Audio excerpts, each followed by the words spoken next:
Sir পলাশবাড়ীত sir 476 বিঘা মাটি কৃষিভূমি sir ঔদ্যোগিক ভূমি হৈ গ'ল। মই শুনা নাই আৰু ঔদ্যোগিক ভূমি হ'লেতো আমি ভাল পাব লাগে। কিমান ল'ৰাই চাকৰি পাব? বনিয়া হাতত গৈছে। বনিয়া মানে কি? এইবিলাক শব্দটো বিজেপিয়ে বুজি নাপায়।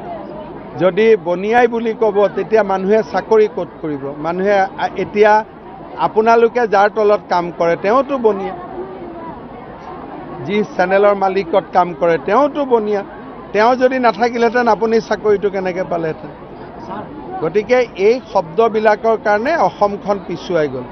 আমিতো উদ্যোগপতি গামোচা দি অসমত মাতি আছোঁ যাতে অসমৰ ল'ৰা ছোৱালী অসমৰ বাহিৰত গৈ চাকৰি কৰিব নালাগে, বাপেক মাকৰ ঘৰতে খাই পেলাই ৰাতি ঘৰতে খাই চাকৰি কৰিব পাৰে।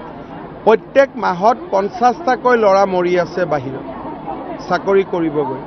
আমি ইয়াতে বনিয়া বনিয়া কৰি থাকিলোঁ, বাহিৰত গৈতো আকৌ বনিয়াৰ তাতে কাম কৰে, কৰি 50জনকৈ প্ৰত্যেক মাহত ল'ৰাৰ মৃত্যু হয়।